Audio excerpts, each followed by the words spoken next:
మనం చూస్తూ ఉంటే ఈ కూటమి ప్రభుత్వం యొక్క తీరు ఎలా ఉందంటే ఎప్పుడైనా ఎక్కడైనా ఒక ఇన్సిడెంట్ జరిగితే గవర్నమెంట్ మీద వ్యతిరేకత వస్తుందరా అంటే డైవర్ట్ పాలిటిక్స్లో ఏదో ఒక అంశం తెస్తారు.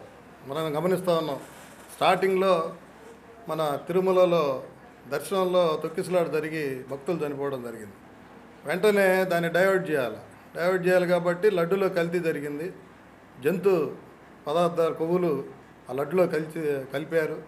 దానికి అప్పుడు చైర్మన్ అయిన సుబ్బారెడ్డి గారి మీద, గౌరవనీయులు రాజ్యసభ సభ్యులు సుబ్బారెడ్డి గారి మీద నెపం పెట్టి తక్కువ ధరకే కోట్ చేశారు ఆ నెయ్యిని. అందువల్ల కల్తీ జరిగిందంటారు.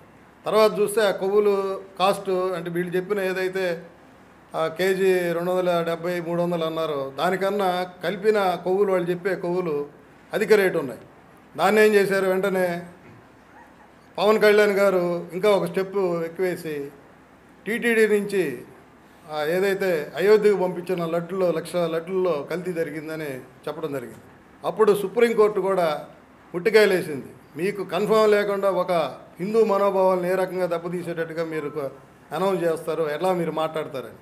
ఆ తర్వాత దాన్ని ఆ లడ్డులో కల్తీ జరగలేదు, లడ్డు తక్కువ కోట్ వేశారు, తర్వాత ఎక్కువ వేశారని మళ్ళీ డైవర్ట్ చేశారు. తర్వాత ఈ మధ్య చూస్తామంటే మన ఏదైతే హిందూ ధార్మిక సంస్థలు ఉన్నాయో, ఆలయాలు ఉన్నాయో, భక్తులు చనిపోవడం చూస్తున్నాం. అటువంటివి వచ్చినప్పుడల్లా డైవర్ట్ చేసి మళ్ళీ ఈ లడ్డు కల్తీ లడ్డు అని తెర మీద తెచ్చి ప్రజల్ని తప్పుదో తేవటం తప్ప, సుబ్బారెడ్డి గారు ఆయన భక్తి ఏందో మన సోదరులు ఇందా చెప్పారు. ఆయన ఎన్నిసార్లు శబరిమల మాలకు వెళ్ళాడు అనేది గురుస్వామి దాటి మళ్ళీ కూడా వేశారు మాల కూడా. ఆయన ప్రతి సంవత్సరం ఎంతో నిష్టగా మాలేసి అయ్యప్ప స్వామి దర్శించడం జరుగుతుంది. అదేవిధంగా ఆయన ప్రతిరోజు మార్నింగ్ పొద్దున్నే లేవగానే కపిల గోవుకి పూజ చేసిన తర్వాతే ఆయన దినచర్యలు స్టార్ట్ అవుతాయి. అటువంటి భక్తి భావం కలిగిన సుబ్బారెడ్డి గారి మీద ఇటువంటి నెపం వేయటం అనేది మేము తీవ్రంగా ఖండిస్తున్నాం. ప్రజలు కూడా గమనిస్తూ ఉన్నారు. ఎందుకంటే సుబ్బారెడ్డి గారు కానీ, వాళ్ళ సతీమణి స్వర్ణమ్మ గారు కానీ, వారు ఆ టీటీడీ చైర్మన్గా ఉన్నప్పుడు అక్కడ జరిగే కార్యక్రమాల్లో వాళ్ళు స్వయంగా ప్రతి ప్రోగ్రాంలో కూడా పాల్గొని వాళ్ళు కూడా ప్రవచనాలు చెప్పి అటువంటివన్నీ మన కళ్ళారా భక్తులంతా చూశారు. ఎవరు కూడా ఇటువంటి తప్పుడు ఆరోపణలు నమ్మరు.